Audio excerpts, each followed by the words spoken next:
Baik, bismillahirrahmanirrahim. Assalamualaikum warahmatullahi wabarakatuh. Pada kesempatan kali ini, pertemuan keempat, mata kuliah sosial dan inovasi media, kita akan membahas tentang cyber media. Nah, apa itu cyber media? Mungkin pernah dengar istilah ini ya. Nah, kita akan membahas beberapa hal tentang cyber media, yaitu yang pertama pengertian dari cyber media itu sendiri, perkembangan cyber media, jenis-jenis media cyber, dampak hadirnya, bentuk komunikasi, dan realitas sosial cyber. Gitu. Nah, yang pertama cyber media. Nah, apa itu cyber media? Nah, ini menyebutkan media ini tidak sekedar merujuk pada teknologinya, gitu ya, tapi juga pada aspek sosial, politik, ekonomi, budaya, dan sebagainya. Gitu ya.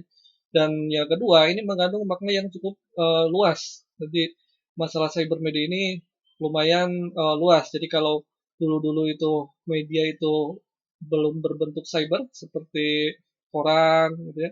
Tapi zaman sekarang itu kebanyakan media itu bisa berupa digital ya, dan terkoneksi ke dalam sebuah internet.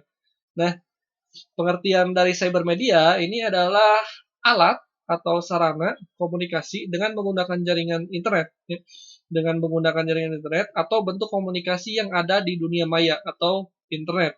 Nah, media cyber ini merupakan media baru yang memang tumbuh seiring dengan perkembangan kemajuan teknologi internet serta teknologi elektronik lainnya. Ya. Jadi mungkin kita sering menggunakan cyber media, entah itu media sosial seperti Facebook, Twitter, Instagram, atau mungkin juga email seperti Gmail, Yahoo Mail, dan yang lain sebagainya. Nah, itu termasuk ke dalam cyber media. Nah, ini perkembangan cyber media. Nah, ini pengertian cyber media ini muncul setelah media cetak, jadi koran ya. Nah, sebelum masa seperti radio dan televisi. Nah, serta media lainnya yang memang dianggap belum mampu melakukan komunikasi secara maksimal. Jadi kalau ketika kita mendengarkan video, radio atau televisi itu komunikasi cuma satu arah. Tapi kalau kita menggunakan internet, kita bisa berkomunikasi dua arah gitu ya. Jadi data yang dikirimkan oleh seseorang atau contohlah ketika kita menjual sebuah barang iklan di dalam sebuah TV. Kalau iklan mungkin cuma satu arah memperkenalkan, tapi ketika iklan itu ada di dalam media sosial, ketika dikenalkan, kita bisa berkomentar dengan iklan tersebut, menanyakan hal-hal tentang produk tersebut, dan itu terjadi dua arah di sana. Nah, terus interaksi dalam komunikasi ini sebagian orang memerlukan kecepatan, kemudahan, dan murah. Jadi kebanyakan contohlah kampanye. Nah, kampanye Pilpres kalau zaman-zaman dahulu ya, di Amerika atau contohlah pertama kali ada kampanye Pilpres online atau menggunakan media sosial itu ketika zaman Presiden Barack Obama. Ya. Nah, zaman dulu ketika kampanye itu harus menggunakan media cetak ya, entah itu baligo, entah itu apa gitu ya. Tapi dengan menggunakan media cyber itu atau media sosial itu tinggal memperkenalkan langsung memposting gitu dan gratis pula gitu ya. Berbeda dengan ketika menggunakan baligo harus ada pajak, harus ada apa aturan ini itu gitu ya. Dan itu lebih memudahkan ya, lebih memudahkan dan jangkauan ke orangnya itu lebih luas ya. Nah, itu kemudahan-kemudahan. Terus surat menyurat kini dilakukan dalam sekejap lewat email. Jadi kalau zaman dahulu itu surat menyurat kita harus contohlah kita akan mengirim surat ke Bali gitu ya. Itu harus menunggu sekitar 3 sampai 1 minggu. Tapi ketika menggunakan surat email tidak usah menunggu sekian hari gitu ya. Cukup beberapa detik itu sudah ada. Dan itu lebih memudahkan. Lebih memudahkan karena dokumen-dokumen kalau zaman dulu berupa fisik ya harus dikirim di kilo segala macam. Kalau zaman sekarang dokumen itu berupa file dikirim lewat email dan itu lebih memudahkan ya, lebih memudahkan dan bisa dibaca oleh semua orang. Jadi cuman kopiannya itu bisa dikopi diperbanyak. Nah, terus penawaran dan permintaan produk itu dapat dilakukan kapan saja di mana saja lewat e-commerce. Jadi kalau zaman-zaman sebelum ada e-commerce, mungkin sekarang ini sedang masa peralihan ya.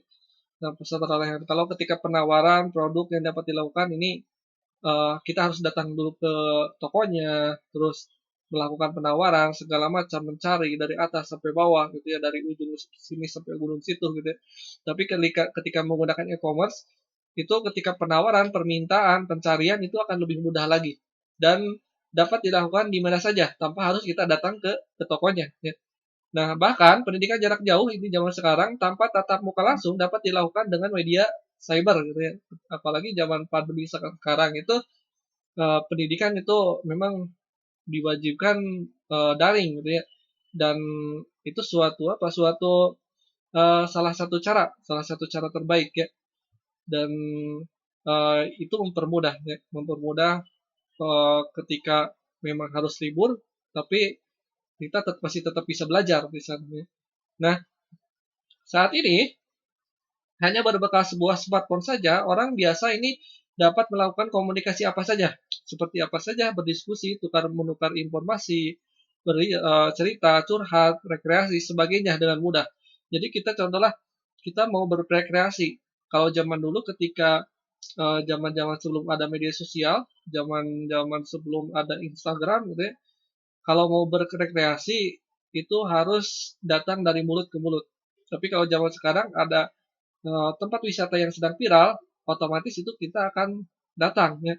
Lebih mudah dengan penyampaian informasinya, lebih mudah.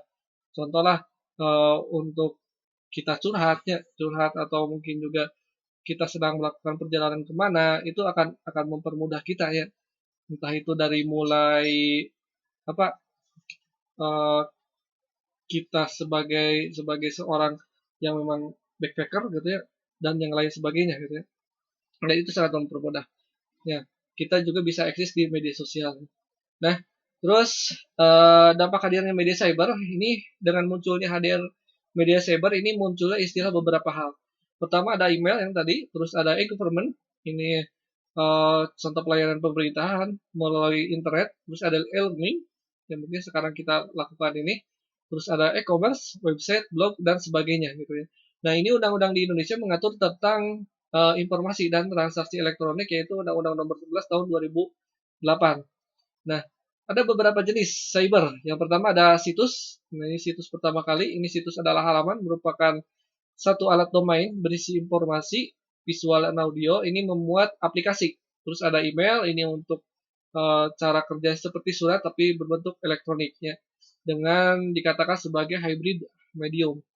Nah, terus ada forum internet, ada ini fasilitasnya dengan istilah milis atau dengan jenis media cyber untuk berkomunikasi. Jadi untuk membahas beberapa hal ya, beberapa forum kesukaan kita gitu ya. Contohnya Kaskus atau apa gitu ya. Terus ada blogs, ini hampir sama dengan web, cuma diperkenalkan oleh John Berger tahun 1997. Terus ada wiki, ini merupakan uh, perpustakaan ya, mungkin Wikipedia ini perpustakaan kamus besar ya, atau mungkin juga ensiklopedia besar. Terus ada aplikasi pesan, ini lebih kepada chatting, ya. Entah itu WhatsApp atau mungkin juga Telegram dan yang lainnya. Terus ada internet broadcasting, ini merupakan teks lampiran atau file atau audio semata ya, atau broadcast. Terus ada peer-to-peer, merupakan media berkomunikasi pengguna internet percakapan. Ini fasilitasnya seperti instant messaging dengan jarak keluar file dalam satu server ya. Seperti yang peer to peer itu WhatsApp ya. Nah, terus ada RSS, ini mengambil konten berita sesuai dengan keinginan. Jadi kalau ketika kita mencari sebuah barang, contohnya di sebuah situs pembelanjaan, bahkan ketika kita melihat iklan di media sosial kita, maka barang itu akan muncul. Ya. Jadi itu merekam history kita ya. Terus ada mode, ini berasal dari multi user diagnosis ini atau biasa dengan multi user dimension gitu ya, tahun 1995 ya. Ini diartikan suatu program komputer yang diatur sedemikian rupa dan diakses beragam user dalam waktu bersamaan ya. Nah, terus ada yang sekarang itu media sosial yang paling booming ya. Ini kehadiran jejaring sosial atau network site ini adalah disebut sebagai media sosial atau sosial media. Memberikan ruang bagi komunikasi internet dalam jejaring sosial atau ruang cyber. Nah, ada beberapa perbedaan antara era media pertama, broadcast, dengan era media kedua atau interactivity. Nah, ini secara sentral dari suatu sumber kebanyakan halayak. Terus kalau interactivity ini tersebar, jadi banyak sumber dan ke banyak halayak. Terus kalau media broadcast ini komunikasi terjadi dalam satu arah, broadcast secara langsung segala macam. Kalau interactivity ini komunikasi ada timba balik dua arah, ada komentar dan tadi disebutkan ya. Jadi ketika kita mencari sebuah barang atau mengiklankan sebuah barang, kita bisa nanya iklan-iklan tersebut. Nah, terus terbuka peluang sumber media untuk membahas kontrol terhadap sumber.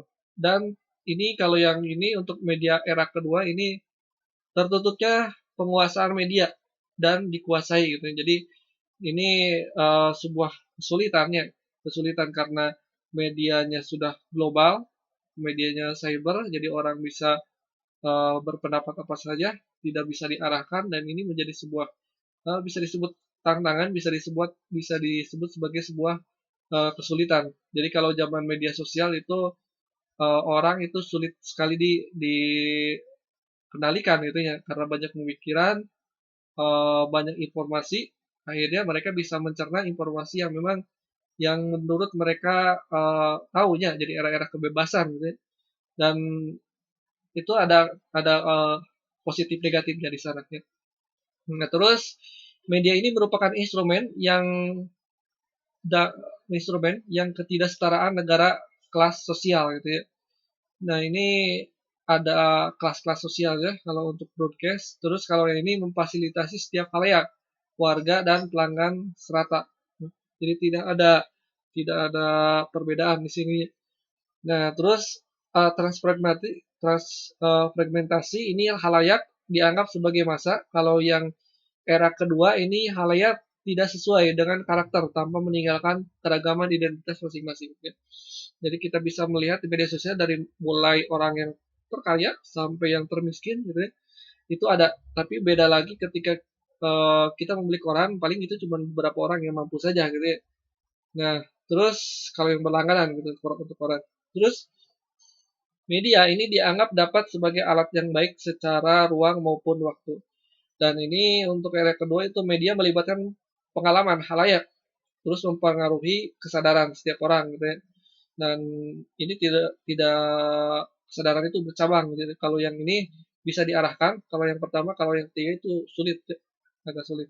Ya, itu sebuah tantangan. Nah, ini bentuk komunikasi dunia cyber. Yang pertama, jelas bahwa komunikasi atau interaksi di dunia cyber ini tidak mensyaratkan keberadaan dan kesamaan antara pengguna atau aspatial. Nah, terus sender dan service ini tidak mesti berada dalam lokasi yang sama sebagaimana terjadi pada komunikasi dua arah. Nah, terus yang kedua ini menjelaskan di dunia cyber interaksi dan kondisi komunikasi bisa terjadi dalam ruang dan waktu atau sinkronus atau bisa juga berbeda ya atau asinkronus. Dan ketiga ini interaksi terjadi dalam dunia cyber. Pada kenyataannya ini melalui medium teks ya. Nah, bentuk beragam juga melibatkan simbol ikon gitu, menggunakan oleh beberapa komunikasi dunia cyber, ekspresi dan sebagainya untuk mewakili teks gitu ya. Dan yang keempat ini interaksi tidak mensyaratkan adanya kesamaan seperti status atau tingkatan pengetahuan. Ya. Nah, ada istilah komunikasi netlingo dan netspeak. Ya. Nah, ini ada dua hal ya, dua hal. Nah, netspeak ini dalam bahasa tanda itu atau signing, contohnya penggunaan singkatan akronim ya, seperti atau kedua gabungan ya, seperti OIC, OIC gitu atau ETC ya dan sebagainya gitu ya. Atau kalau yang atau juga bisa juga dengan gabungan angka, penggunaan tanda baca ya, serius tanda tanya gitu ya, atau gak biasa gitu ya, gak bisa ini tulisan alay ya. Nah, itu Netflix ya, Netflix. Jadi ada bahasa tanda ya di sana. Dan ada Netlingo. Ini Misalnya bahasa dalam kaidah surat biasanya menggunakan kata dengan hormat, tetapi dalam surat elektronik ini katanya hai saja, gitu ya. Atau dalam bahasa Indonesia hai, ini menggantikan kata formal sebelumnya atau true. Ya. Nah ini bahasa-bahasa internet dengan bahasa-bahasa formal itu agak berbeda ya, agak berbeda. Jadi kalau bahasa anak-anak zaman sekarang kadang-kadang banyak istilah, banyak perkembangan bahasa di sana dan di internet sehingga menjadi lebih cepat ya untuk perkembangan bahasa, istilah-istilah terbaru dan sebagainya gitu ya. Dan selanjutnya ini ada realitas sosial. Nah, ini dengan adanya internet dapat membuat kita berkomunikasi dengan siapa saja, siapapun ya di dunia yang berbeda, entah itu geografinya, negara apapun, juga waktunya gitu ya, tanpa adanya pemisah jarak gitu ya. Dan terus waktu inilah yang dinamakan sosial media online. Nah, terus media cyber ini baik di dalam maupun di luar negeri telah menjamur gitu ya. Jadi hari berganti hari, waktu berganti waktu ini penambahan alat media komunikasi cyber seperti adanya Friendster merupakan media online gitu ya yang pertama ya. Dan sampai sekarang dengan media sosial yang banyak sekali puluhan bahkan mungkin juga ratusan ini menjamur ya di seluruh dunia. Terus kemudian hadir ada Facebook, ini layanan microblogging, Twitter, terus ada booming pada tahun 2009, kemudian adanya email, Gmail, Blogger, Yahoo Messenger dan sebagainya gitu ya. Dan ini masih banyak yang lainnya untuk media cyber lainnya. Terus media sosial online ini merupakan media cyber komunikasi dengan mendapatkan perhatian penggunanya ya. Terus istilah-istilah pola interaksi sosial masyarakat menjadi masyarakat cyber. Terus jadi tidak heran masyarakat lebih cenderung menggunakan komunikasi virtual ya atau face to face daripada memang eh, menggunakan apa ya kalau zaman sekarang mungkin video call ketika lebaran ketika kita tidak sempat atau tidak bisa datang contohnya masa pandemi gitu ya masa pandemi kalau dulu telepon-teleponan kalau sekarang mau apa-apa mungkin bisa lewat video call dan itu mempermudah ya mempermudah salah satu layanan dari cyber media gitu ya jadi meskipun masa pandemi tidak bisa datang langsung tapi kita bisa melihat keadaan keluarga kita yang ada di mana gitu ya di daerah lain. Nah, ada beberapa kasus yang di bawah ini dalam terus lembar ini. Contohnya nanti ini tugas mau dikerjakan mau tidak ya mungkin ini ada kisi-kisi ya kisi-kisi nanti sebelum ujian ya ini ada beberapa hal yang akan dibahas boleh dikerjakan sekarang atau boleh juga nanti pas ujian juga mungkin akan muncul beberapa hal di sini ya seperti tentang peraturan domain dan hak kekayaan intelektual nanti dicari ya terus pembuatan larangan cybercrime bab 7 pasal 27 sampai 37 terus asusila pasal 27 28-nya ada hoak 29-nya ada ancaman kekerasan 30-nya ada akses komputer pihak lain atau tracking 31-nya ada penyadapan 32-nya ada pemindahan perusahaan gitu, atau informasi rahasia 33-nya ada virus atau sistem yang bekerja atau DOS ya. Terus 35-nya menjadikan sosial dokumen autentik atau phishing ya. Nah, eh, kita akan membahas media sosial. Media sosial ini kehadiran situs jejaring media sosial sering disebut sebagai media sosial atau sosial media. Ini memberikan ruangan bagi komunikasi interaksi dalam dunia cyber. Nah, representasi identitas di media cyber yang pertama di dunia nyata, identitas menunjukkan ciri-ciri keadaan kasus seseorang. Ya. Diartikan dapat menyatakan satu identitas. Dalam dunia virtual, ini seorang dalam dunia nyata bisa saja membuat satu atau dua tiga bahkan ribuan identitas ya sesuai dengan kemauan dan kemampuan mereka biasanya untuk tugas-tugas tertentu ya untuk spamming iklan atau apa gitu ya untuk farming beberapa tokoh dan yang lainnya ya. Terus dapat juga dikatakan dalam media baru ini identitas menjadi lebih bebas bergerak berlipat ganda refleksi diri atau suara refleksi cenderung berubah dan dapat direka sedemikian rupa. Ada beberapa fenomena ini dalam dunia cyber ya. Jadi menurut Ervin Goffman, seperti dikutip Nasrullah dalam teori riset media cyber, ini bahwa setiap individu kenyataannya melakukan konstruksi diri mereka dengan cara menampilkan diri atau self performance gitu ya. Namun penampilan diri ini pada dasarnya dibentuk pada untuk memenuhi keinginan audiensi. Jadi di lingkungan sebuah sosial media atau diri dan bahkan pulka diciptakan untuk individu diri sendiri. Jadi kadang-kadang mereka berpenampilan khusus untuk audiens gitu ya. Jadi untuk apa ya, untuk ciri khasnya atau apa, contohlah beberapa youtuber itu ada ciri khasnya menggunakan bandana atau apa gitu ya. Itu mereka memang supaya mudah dikenali ya, supaya mudah dikenali atau menjadi ciri khas seorang youtuber tersebut ya. Terus ada ekspresi visual meme ya, ini ada dalam ada suatu ungkapan emosi, senang, sedih, marah dan yang lainnya gitu ya. Dan bisa juga suatu maksud berbentuk tulisan atau media visual, misalnya berbentuk gambar mewakili perasaan atau disebut maksud tersebut. Nah, meme sendiri ini merupakan neologisme fenomena perubahan bahasa yang pernah dipakai tenar di masa lalu. Ya. Jadi meme ini diciptakan dipopulerkan oleh Richard Dawkins. Meme berasal dari bahasa main dan mimik. Nah, ini ada contoh-contoh gitu ya. Jadi kalau zaman sekarang ini kebanyakan meme itu dikhususkan untuk lucu-lucuan ya. Terus dan banyak sekali ya untuk dipelintirkan ya, supaya apa, supaya lebih menarik apa gitu ya, dan macam-macam ya untuk tujuan-tujuan supaya eksis ya. Nah, terus ada selfie ya, mungkin ada beberapa mahasiswa yang sering selfie di sini ya.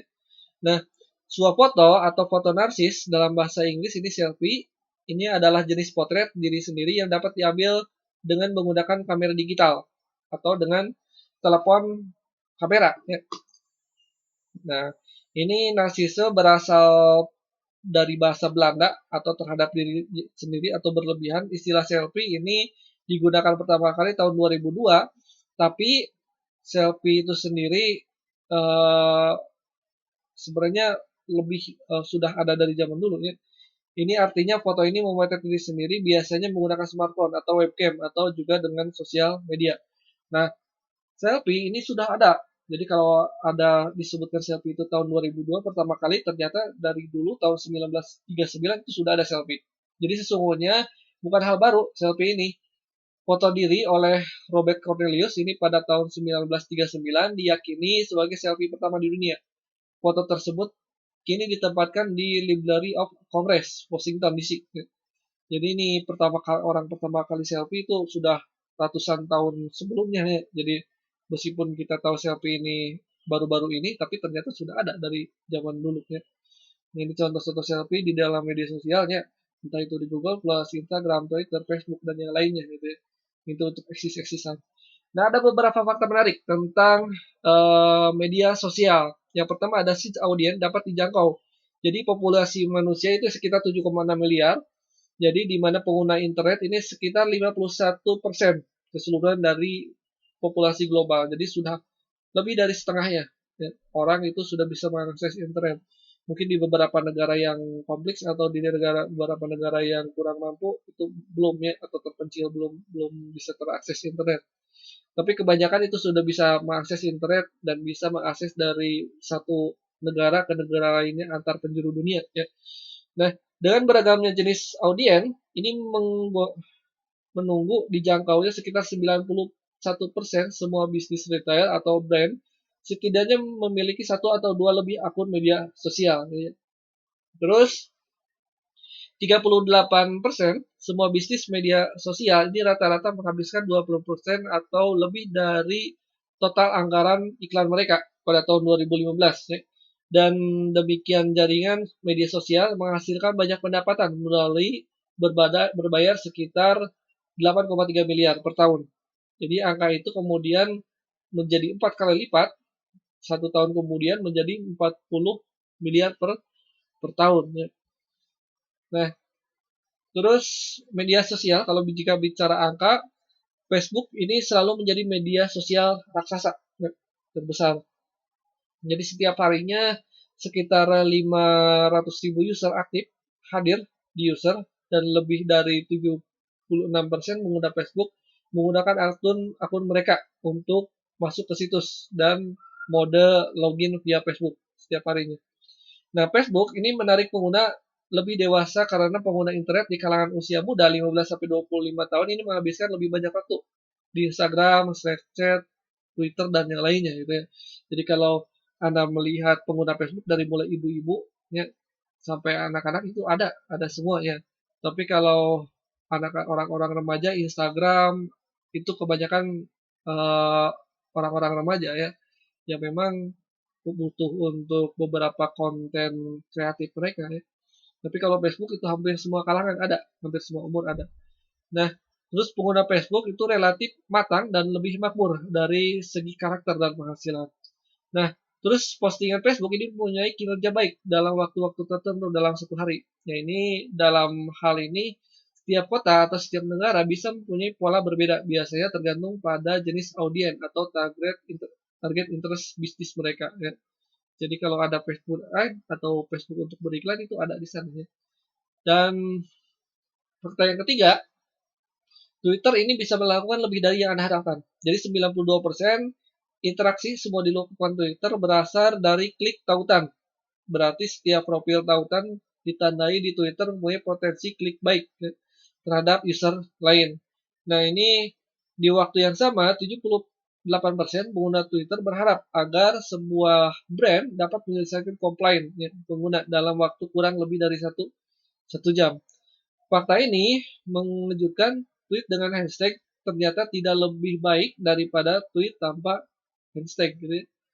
Nah, daya tarik Instagram. Nah, ini kalau Instagram ini telah menjadi salah satu media brand yang paling aktif. Ya, jadi kalau Anda tahu istilah eh, apa untuk artis ya di media sosial atau selebgram atau apa itu mulai pertamanya itu ada di Instagram ya. Jadi dianggap paling menarik dari satu ini faktanya 78,8% pemainnya besar. Jadi turut menjadi Instagram sebagai arena bermain mereka ya. Nah, ini 75% pengguna ini menindaklanjuti tautan mereka dengan temukan dan mengunjungi situs iklan yang mereka lihat di Instagram ya. Nah, konten dengan hashtag Instagram mempunyai kinerja sekitar 12%. Jadi lebih baik dalam hal keterikatan atau engagement ya. Konten ini menjadi lebih efektif saat ditandai dengan pengguna sebesar 56% dan menjadi 75% saat ditandai dengan lokasi gitu ya. Jadi kadang banyak sekali iklan-iklan untuk tempat wisata yang Instagramable ya. Nah, itu menjadi sebuah daya tarik ya iklan-iklan tersebut.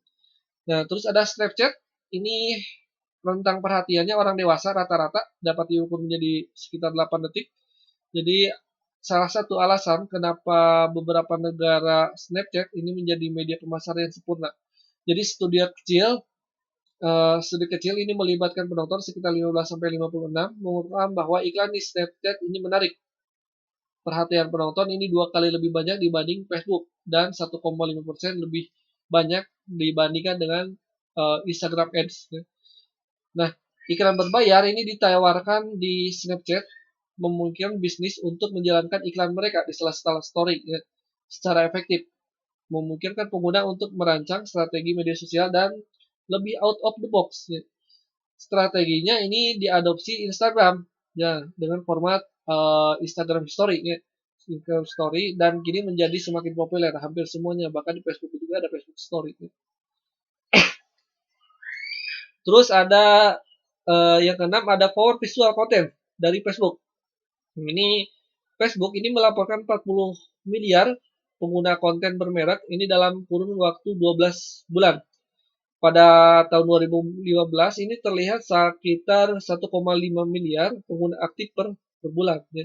Jadi penambahannya. Dan 10 dari penayangan itu dihasilkan dari perangkat seluler. Jadi kebanyakan menggunakan Facebook itu orang-orang yang menggunakan handphone ya, atau smartphone. Dan semuanya dihasilkan selama rata-rata sesi penayangan sekitar 40 menit. Jadi orang rata-rata nonton video di YouTube itu Rata-rata itu 40 menitannya. Tapi kebanyakan itu 10 menit untuk konten-kontennya. Nah, terus konten visual ini selalu lebih menyajikan dan lebih baik. Jadi 90% audiens ini tertarik dan menikmati konten visual seperti kombinasi antara gambar dan video. Nah, ini studi dilakukan oleh factgen.com ini menyebutkan bahwa 300 online marketers ini menghabiskan kurang lebih 5 jam seminggu untuk membuat sebuah konten visual. Nah, 41,5% ini total marketer menyebutkan bahwa konten infografis atau ilustrasi visual ini memberikan hasil terbaik untuk iklan mereka atau untuk campaign mereka atau kampanye mereka.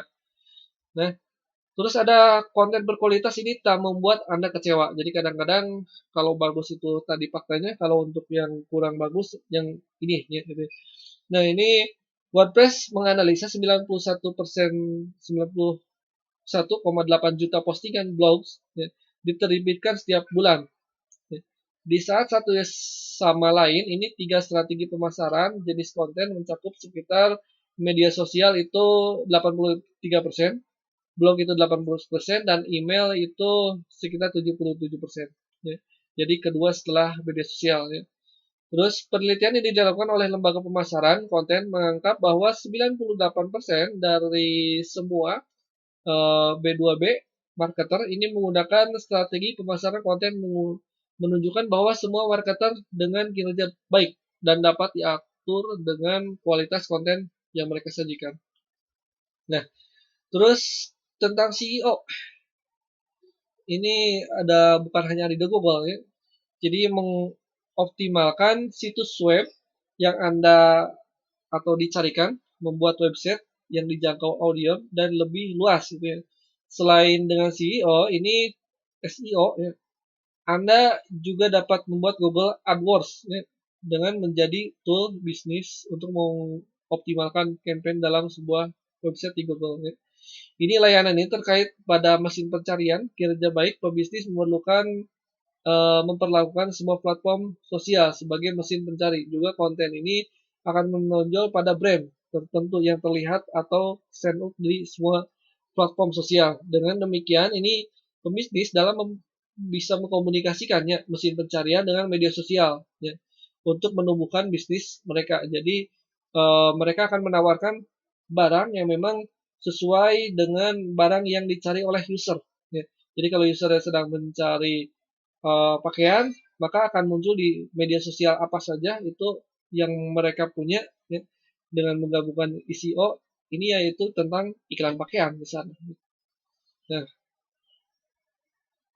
terus uh, menjangkau pelanggan dan membantu mereka. Ini adalah salah satu goal terutama untuk media sosial. Ini dapat menjangkau ya. Jadi jangkauan pelanggannya lebih luas, jadi membantu pelanggan melihat pelanggan mereka sekitar 20 sampai 40% belanja lebih banyak sebagai tanda kepercayaan mereka terhadap dukungan pelanggan terlibat dalam perusahaan. Jadi kita bisa mencari pelanggan itu lebih luas ya daripada secara eh, tidak memakai media cyber ya. Kalau media cyber itu kita bisa mencari pelanggan yang memang sedang membutuhkan ya. Nah, baik itu saja. Terima kasih atas perhatiannya. Saya tutup. Wabillahi taufiq. Wassalamualaikum warahmatullahi wabarakatuh.